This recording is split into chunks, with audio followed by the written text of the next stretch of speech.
Bawat hininga mo ngayon ay bunga ng isang napakahabang kwento. Hindi lang kwento ng pamilya mo, kundi kwento ng buong buhay dito sa mundo.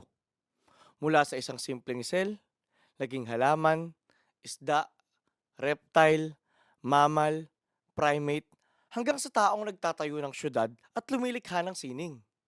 Ito ang siyensya ng evolution, ang pinaka-epic na story. Ano ba talaga ang evolution?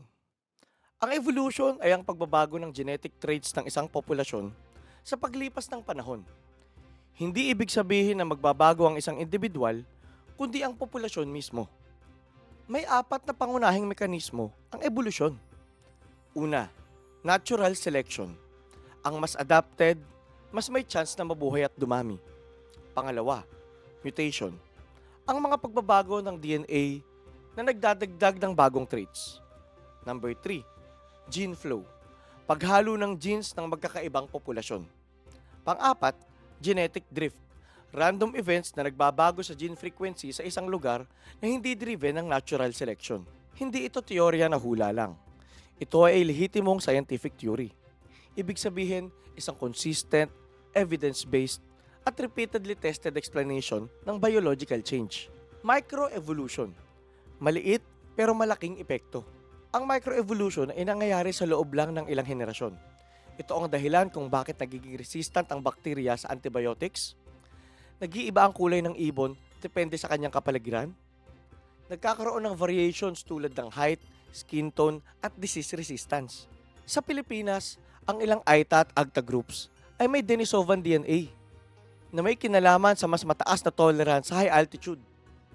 Ang ilang populasyon ay nagkakaroon ng genetic mutations for malaria resistance tulad ng sickle cell trait sa ibang bansa.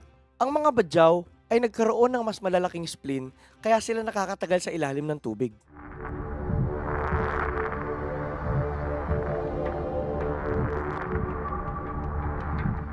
Microevolution equals small genetic shifts na pwedeng mag-lead sa macroevolution kapag nagtagal. Mutations, ang pinagmulan ng lahat ng bago. Ang mutation ay ang pagbabago sa DNA. At kahit nakakatakot pakinggan, mutation ang dahilan kung bakit may variety at innovation ang buhay. May tatlong klase ng mutation. Una, beneficial. Pangalawa, neutral. Pangatlo, harmful. Most mutations ay neutral. Pero ang rare beneficial mutations, iyon ang gasolina ng evolusyon. Halimbawa, ang FOXP2 gene mutation na nagbigay daan sa human speech, mutation sa amylase gene na nagpa-improve ng digestion ng starch na importante sa agrikultura, mutation sa SLC24A5 na may role sa lighter skin tone sa cold regions dahil mas kailangan ng vitamin D absorption ng mga tao dun. Mutation ang source of novelty. Natural selection naman ang tagasala kung alin ang mananatili. Adaptive radiation, kapag nag-explode ang diversity. Ang adaptive radiation ay rapid diversification ng isang species kapag maraming available ecological niches. Classic examples, Darwin's finches sa Galapagos. Isang ancestor, naging 15 plus na bird species dahil sa iba't ibang beak shape. Mammals after dinosaur extinction. Nang mawala ang dinosaurs, biglang sumabog ang diversity ng mammals dahil wala na silang predator. Sa context ng tao, ang mga hominins, mula Australopithecus hanggang sa iba't ibang Homo species, ay bahagi ng adaptive radiation ng primates nang magbago ang klima sa Africa. Macroevolution versus microevolution. Microevolution equals small changes, pasok dito yung mutation, selection, at drift. Macroevolution, ibig sabihin large-scale changes over millions of years. Nandyan ang speciation at extinction. Same mechanisms, different timescales. Kumbaga, sa pera, microevolution, ipon mo kada araw. Macroevolution naman, yaman mo pagkatapos ng 30 taon. Paano ba ang timeline ng buhay dito sa mundo? Ang mga fossil at geological evidence ay malinaw. 3.5 to 3.8 billion years ago, unang nagkaroon ng prokaryotic single-celled organism na natutong i-duplicate ang kanyang sarili. 2.1 billion years ago, dumating ang unang eukaryotes. 600 million years ago, nangyari ang Cambrian explosion sa ilalim ng dagat. 400 million years ago, unang vertebrate sa lupa. 250 to 65 million years ago, panahon ng dinosaurs. 65 million years ago, dinosaur extinction, mammals na ang pumalit. At sa loob ng huling 7 million na taon, sa isang maliit na sulok sa Africa, nagsimula ang human story. Bago tayo tuluyang pumasok sa kwento ng human evolution, kailangan muna nating itama ang isa sa pinakamalaking misunderstanding. Hindi tayo nanggaling sa unggoy. Hindi rin tayo nanggaling sa chimpanzee. Ang totoo, may common ancestor tayo.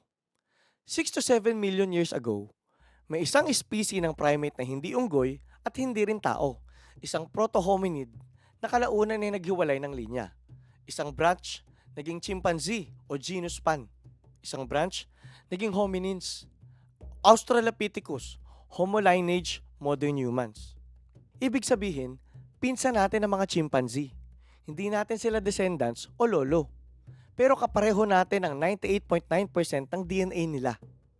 Kumbaga sa family tree, hindi mo lolo ang pinsan mo, pero pareho kayo ng lolo.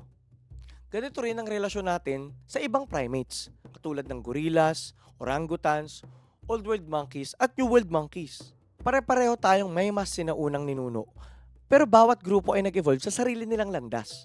Kaya andito pa rin ang chimps hanggang ngayon. Isang common misconception, kung nanggaling tayo sa mga unggoy, dapat naging tao na rin sila. Pero hindi ganun ang evolusyon. Evolution is branching, not a ladder. Pasok na tayo sa human evolution, ang pinaka-epic na storya. 7 to 6 million years ago, naghiwalay ang landas ng tao at chimpanzee.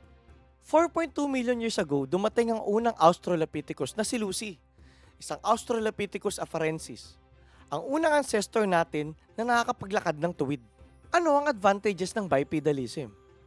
Una, mas tipid sa energy. Pangalawa, mas mataas ang line of sight kaya't kita ang pagkain at panganib. Pangatlo, mas malayo ang pwedeng lakarin. At pang-apat, malaya ang kamay mo para sa mga tools. Umiral siguro yung kadimonyo ng aking kamay. Gumalaw. 2.4 to 1.4 million years ago, dumating ang mga Homo habilis. Gumagamit na sila ng stone tools, mas malaki rin ang utak nila. Sa kanila rin nagsimula ang early human culture. 1.8 million to 100,000 years ago, panahon ng Homo erectus. Ito ang unang tunay na global traveler. Nag-migrate mula Africa papuntang Asia at Europe. Mga breakthrough na nakamit nila. Paggamit ng apoy, pagluluto, mas malalaking utak, at mas advanced na social structures. Sinasabi sa The Cooking Hypothesis, pinadali ng pagluluto ang pagkain. Mas maraming energy na magdudulot sa mas malaking brain development. Ang mga umalis na Homo erectus ay nag-evolve pa sa iba't ibang lahi tulad ng mga Neanderthals, Denisovans at mga Homo luzonensis. Ngunit ang lahi natin ay nanggaling sa mga naiwan sa Africa noon. 800 to 200,000 years ago, brain expansion at social intelligence. While life's challenges increased, humans developed cooperative hunting, early language, division of labor, empathy systems. 300,000 years ago, paglitaw ng Homo sapiens. Ang earliest fossils nila ay nakita sa Jebel Irhoud, Morocco at Omo Kibish, Ethiopia. Ang mga key traits nila, advanced planning, symbolic thinking, long-distance trade, art na cave paintings, complex rituals. Naniwala na sila sa Diyos. 70,000 years ago, the cognitive revolution. Doon nagsimula ang mythology storytelling, abstract imagination, group identities, large-scale cooperation. Ito ang nagbigay sa atin ng kakayahang mag-organize ng tribo, lungsod at bansa. 60,000 years ago, umalis ang mga tao sa Africa at naglakad sa mga land bridges. Nagkalat ang tao sa Middle East, Europe, South Asia, Southeast Asia kasama dito ang Pilipinas, Australia, Americas, via Bering Land Bridge. May ibang mga Homo species na nakasalubong natin sa paglalakbay. Nandyan ang mga Neanderthals, Denisovans, Homo floresiensis, at Homo luzonensis na nakita sa Calao Cave dito sa Pilipinas. At hindi lang basta nagkita, nag-interbred tayo, nag-loving tayo. Kaya may Neanderthal DNA ang Europeans at Asians. May Denisovan DNA ang maraming Pilipino, lalo na ang mga Aita. Imagine niyo dati, may ibang species ng tao na pwede mo makasalumuha o makapatayan pa. Modern evolution. Patuloy pa rin ang mundo sa paghubog sa atin. Mutations for lactose tolerance, mutations for immune resistance, Skin tone adaptation dahil sa UV exposure, brain wiring adapting to modern stimuli, cultural evolution interacting with biological evolution. Ang ibig sabihin, ang evolution tuloy-tuloy, hindi tumitigil. Hanggang ngayon, patuloy pa rin siya. Ano ang dapat nating matutunan? Kung titignan ang big history, isang napakatinding aral ang lumilitaw. Ang tao ay produkto ng pagbabago at tagumpay sa gitna ng hirap. Isipin mo, nag-survive ang ancestors mo sa gutom, tagtuyot, predators, sakit, ice age, climate change, tigmaan at migration. Nadala mo ngayon ang genetic resilience, creativity, at adaptability ng libu-libong henerasyon. Kung nahihirapan ka ngayon, isipin mong isa kang nilalang na may kakayahang mag-adapt. Kung may pangarap ka, tandaan mo, ang utak mo ang isa sa pinaka-complex na structure sa known universe. Kung may laban ka sa buhay, alalahanin mong produkto ka ng mutation, selection, at million-year legacy ng survivors. Hindi ka maliit, hindi ka mahina. Ikaw ang pinaka-latest na version ng isang species na lumaban at nagtagumpay sa loob ng 7 million years. Love, joy, hope! At ngayon, ikaw ang may hawak ng susunod na yugto. Mag-evolve ka, gamitin mo ang utak mo, gamitin mo ang creativity mo, gamitin mo ang kasaysayan mo. Gawin mong epic ang buhay mo dahil epic ang pinanggalingan mo.